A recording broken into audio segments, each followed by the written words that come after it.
আজকে স্বপ্নের রান্নাঘরে আমি তোমাদের সঙ্গে শেয়ার করব কচুর ছাঁকা পিঠা। তো এই যে আমি কচুগুলো সিদ্ধ হতে দেবো। এই যে উনুনে কড়াই বসালাম, এই যে কচুগুলো, এই যে কচুগুলো এই যে দিয়ে দিলাম কড়াইয়ে। দেওয়ার আগে আমি জল দিয়ে নিলাম, জল দিয়ে নিয়ে আমি একটু ঢাকা দিলাম। রেডি। এই যে দেখি কচুটা সিদ্ধ হয়েছে না, তো দেখছি হ্যাঁ কচু সিদ্ধ হয়ে গেছে। তো যে দেখতে পাচ্ছ বন্ধুরা, কচুটা এইভাবে সিদ্ধ হবে, নরম হয়ে যাবে কালো সিদ্ধর মতো। যে সিদ্ধ হয়ে গেছে, এখন আমি কচুটা নামিয়ে নেব। কচু সিদ্ধ এখন আমি, এই যে বন্ধুরা দেখো কচু সিদ্ধ হয়ে গেছে।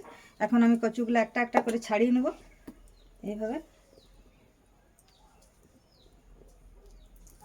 এইভাবে ছাড়াবো।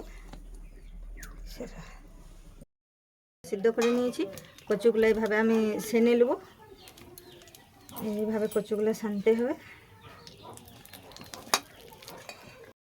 বন্ধুরা আমি এই যেভাবে কচুটা সেনে নিয়েছি।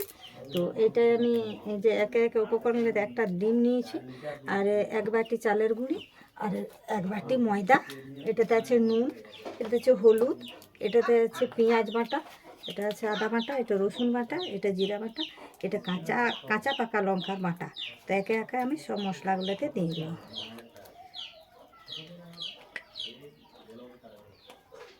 সব দিয়েছি, এতেও পেঁয়াজ বাটাটাও দিয়ে দেবো, এতে ডিমটাও দিয়ে দেবো।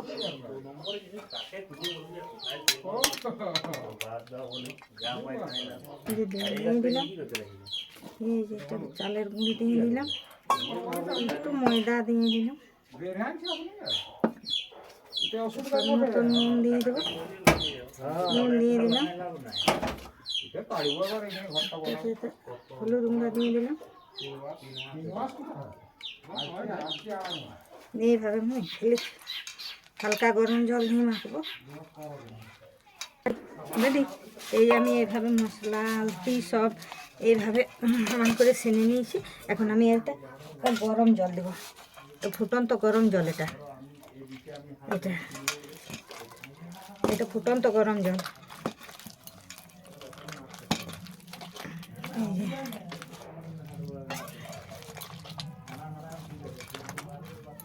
এইভাবে এটা সেনে নেব।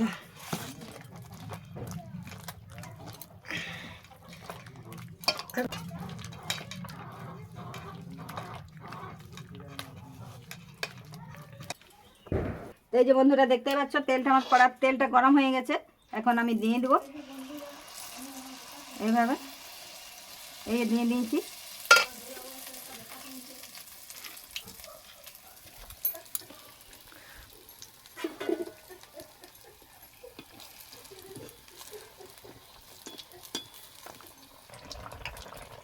এই যে দেখতে পাচ্ছ কি সুন্দর ফুলেছে, ডুমু ডুমু করে ফুলেছে পিঠাগুলা, খুব সুন্দর ফুলছে পিঠাগুলা।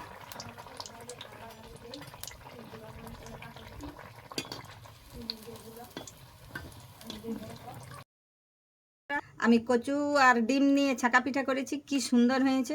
চাইলে তোমরাও এভাবে করে খাবে, আর পারলে আমার ভিডিওটা একটু লাইক আর একটু সাবস্ক্রাইব করে দেবে।